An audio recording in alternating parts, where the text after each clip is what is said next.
ఇక ముఖ్యమంత్రి గారు ఎట్లాంటి వాడంటే ఈయన పాపం ఈయనకు తెలియదు. ఇదివరకు కూడా ఒకసారి ఇట్లే మాట్లాడిండు. సత్యానాదెల్లా అని ఉన్నాడు, ఆయన ఎవరా విప్రో CEO అని మాట్లాడిండు. ఇప్పుడు కూడా గంతే. మైక్రోసాఫ్ట్ డేటా సెంటర్ పెట్టుబడిని ఆనాడు కేసీఆర్ ప్రభుత్వం 31,000 కోట్లు సాధిస్తే అవగాహన లేకుండా, ఇప్పుడు మాట్లాడేటప్పుడు కనీసం అధికారులు చెప్పేదన్న వినాలి కదా. నువ్వు ముఖ్యమంత్రివి, నువ్వు మాట్లాడితే నువ్వు తప్పు మాట్లాడితే రాష్ట్ర గౌరవం మంటగలుస్తుంది. ఏది పడితే అది మాట్లాడడం అనేది ఆయనకు మంచిది కాదు. ఇప్పుడైనా సవరించుకో అని చెప్తా ఉన్నా చిట్టినాయుడు గారికి. ఇప్పుడైనా సవరించుకోండి. 31,000 కోట్ల పెట్టుబడి రాష్ట్రానికి వచ్చింది. నా జేబులకు పోలే, కేసీఆర్ గారి జేబులకు పోలే, రాష్ట్రానికి వచ్చింది. రాష్ట్ర సంపద పెంచే అంశం, రాష్ట్రానికి మంచి జరిగే అంశం. దీనివల్ల మైక్రోసాఫ్ట్ వచ్చిందంటే తర్వాత అమెజాన్ వచ్చింది, అది ఇంకా 36,000 కోట్ల పెట్టుబడి, $4.7 బిలియన్ పెట్టుబడి. ఇవి రెండు మా ప్రభుత్వంలో అత్యధిక FDI మేము తీసుకొచ్చిన అత్యధిక ఫారెన్ డైరెక్ట్ ఇన్వెస్ట్మెంట్. ఇగో ఈ రెండు, అమెజాన్ అండ్ మైక్రోసాఫ్ట్. ఒకటి 31,000 కోట్లు, ఇంకోటి 36,300 కోట్లు. ఈ రెండు కలిపితేనే 67,000 కోట్లు. అంటే ఇది మా ప్రభుత్వం సాధించిన ప్రగతి. ఇక మీరు ఇంకేదో చూపెట్టిండు, ఏదో దొరకబట్టినట్టు ఈ ఫోటో చూపెట్టిండు. నేను అదానిని కలిసిన, బరాబర్ కలిసిన. ఎడబెట్టిన నేను కలిసిన ట్విట్టర్లో నా అఫీషియల్ అకౌంట్లోనే పెట్టిన. నేను దాచుకున్నాను. నీ లెక్క 4 గంటలు రహస్య సమావేశాలు చేసినా, లేకపోతే చీకట్లో పోయి కోయిన రోటల కాళ్ళు పట్టుకున్నాను. బరాబర్ దావోస్లో కలిసినాం. తర్వాత ఏం చేసినాం, ఒక ప్రపోజల్ ఇచ్చిండు, యోగి ఈ పని చేసినాం మేము. KCR rejects Adanis offer. మేము నీ లెక్క మాకు ఏం చేసినా బాజాప్తా చేసినాం తప్ప బేజాప్తా చేసే కర్మ మాకు లేదు. అదానీని మేము ఎన్నడూ ఎంకరేజ్ చేయలే. మేము రెడ్ సిగ్నల్ చూపెట్టినాం, నువ్వు రెడ్ కార్పెట్ వేస్తున్నావు. ఇది వాస్తవం. నువ్వు ఒప్పుకోమని ఎస్, ఇది నా అఫీషియల్ ట్విట్టర్ అకౌంట్లో పెట్టినా. నేను దాచుకునేదే ఉంటే, దొంగ చీకట్లో కలుసుకునేదే ఉంటే, నీ లెక్క లుచ్చా పనులు చేసేదే ఉంటే, నేను కూడా నీ లెక్కనే ఇంటికి పిలిపించుకొని రహస్యంగా దొడ్డిదారులకి పిలిపించుకొని కాళ్ళు పట్టుకొని కాళ్ళు ఒత్తుకుంటా 4 గంటలు నేను కూడా కూర్చుంటుంటి.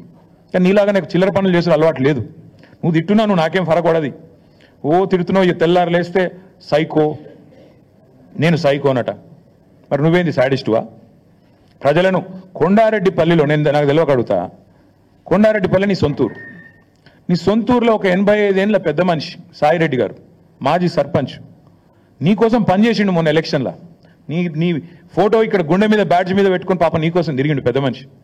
గాయన ఇంటికి అడ్డంగా గోడ కడతారు ఎవడని నాకు అర్థం కాదు. అసలు మనిషివేనా నువ్వు, మృగానివా? ఇంటికి అడ్డంగా గోడ కట్టి ఆ ఇంట్లోకి వెళ్ళి పెద్ద మనిషి బయటికి రాకుండా చేసి ఆఖరికి ఆయన ఆత్మహత్య కారణమైతే ఇలా పోలీసు వాడు కేసు పెట్టాడు. ఆయన బాడీ తీసుకుపోతాను కూడా ఇరుకు సందులోకి వెళ్ళి తీసుకుపోతాను. ఇంతకంటే హీనమైన పని ఉంటుందా? ఇంతకంటే హీనమైన పని ఉంటుందా అని నేను అడుగుతున్నా. ఏం మనిషి నాకు అర్థం కాదు. సాడిస్ట్ కాకపోతే ఏమనాలి? ఇవాళ ఒక అమ్మాయి చనిపోయింది, శైలజ వాంకిడి. ఆ అమ్మాయి అంత్యక్రియలకు మా కోవాలక్ష్మి గారు, ఆమెకు గిరిజన బిడ్డ, ఆదివాసి బిడ్డ, ఆమె పోతానంటే నీకేం నచ్చిందా నాకు అర్థం కాదు. ఇంట్లో హౌస్ అరెస్ట్ చేస్తావా? మా అనిల్ జాదవ్ను అరెస్టు, మా ఖానాపూర్ ఇన్ఛార్జ్ జాన్సన్ అరెస్టు. ఇదేనా ప్రజాపాలన? ఇదేనా ఇందిరమ్మ పాలన? ఎమర్జెన్సీ రోజులను తలపించే విధంగా ఇంటర్నెట్ షట్ డౌను, లగచర్లలో ఇంటర్నెట్ షట్ డౌన్, అక్కడ పోయి అర్ధరాత్రి పోయి బందిపోట్ల మీద దాడి చేసినట్టు నీ సొంత నియోజకవర్గంలో దాడులు. ఇందుకేనా నీ పరిపాలన? ఇంకా సిగ్గుమాలిన పని. నేను చెప్పిన మహబాద్లో 1 ఇయర్ కావస్తోంది. ఈ ముఖ్యమంత్రి ఎవరి కోసం పనిచేస్తున్నాడు? అదానీ కోసం, అల్లుని కోసం, అన్న కోసం, బావమరిదికి అమృతం కోసం. ఇది ఈయన స్థూలంగా చెప్పాలంటే 1 ఇయర్ పరిపాలన. అదానీ కోసం, అల్లుడి కోసం, అల్లుడి మ్యాక్స్ బి అండ్ ఫార్మా కోసం, అన్న కోసం, జగదీష్ అన్న కోసం, తిరుపతి అన్న కోసం, బావమరిది సృజన్ రెడ్డికి అమృతం పంచడం కోసం. దానికి తప్ప నువ్వు పీకిందేంది సంవత్సరం? నేను అడుగుతున్నా. నువ్వు సాడిస్ట్, సన్నాసి నేను అనలేకనా? నాకు నోరు లేదా? నేను ఇంకొక మాట కూడా అడుగుతా ఉన్నా. అదానీని నువ్వేదో పెద్ద గొప్ప పని చేసినట్టు నాకైతే ఒక డౌట్ వస్తుంది బాస్, మీరు చెప్పాలా మరి. నేను ఎప్పుడు చెక్ ఇచ్చిండు అదానీని చూసుకున్నా. 14 పోయిన నెల అక్టోబర్ అనుకుంటా, అక్టోబర్ నాడు చెక్ ఇచ్చిండట. ఎవరు? అదాని గారి. నాకు ఈయన నిన్న చెప్తుండు గర్వంగా, మేము ఆ చెక్కును క్యాషే చేయలే. నాకు తెలియక అడుగుతా బాస్, నాకెవరైనా చెక్ ఇస్తే వెంటనే బ్యాంకులో వేస్తా, చెక్ క్యాష్ చేసుకుంటా. మరి నువ్వు 38 రోజులు ఎందుకు చెక్ క్యాష్ చేయలే? అయితే వానికి ఇచ్చే ఉద్దేశం అన్నా లేకపోవాలి, నీకు దాన్ని క్యాష్ చేసే ఉద్దేశం అన్నా లేకపోవాలి. లేకపోతే దాని చెక్ చూపెట్టి వెనకెళ్ళి పైసలైనా దొబ్బిండాలా కుల్లాయిగా. ఇంతకంటే దాచితానికి ఏం లేదు. ఇప్పుడు పోస్ట్ డేటెడ్ చెక్కులు మనం విన్నాం, కానీ ఇది ఎక్కడిది విచిత్రం? ఇది అక్టోబర్ 14 చెక్ ఇస్తాడట. ఈయన నిన్న మేము 38 రోజుల పాటు మేము క్యాషే చేయలే. మరి ఏం చేస్తున్నావు? ఇంకొకటి అడుగుతున్నా నేను, అసలు అదానీ దొంగనికి నిన్న తెలిసిన అది మొన్న మహారాష్ట్రలో ఏం మాట్లాడినావు? నిన్నగాక మనం వీడియో చూపెట్టమంటే చూపెడతాం మీకు. ఇప్పుడు మీరు కూడా చూసి ఉంటారని చూపెడతలేను.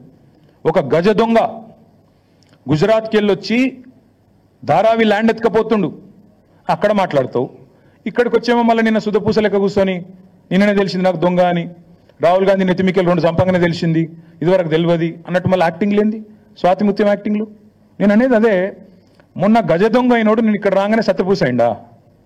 మొన్న మహారాష్ట్రలోనేమో గజ దొంగ అంటివి, ఇక్కడికి వచ్చేమో మేము ఇవాళ ఒక్కటే అడుగుతున్నాం. సరే 100 కోట్లు ఆయన ఇయ్యలే, నువ్వు తీసుకోలేదు, షో చేసిన, ఇద్దరు కలిసి డ్రామా చేసిన అర్థమవుతుంది.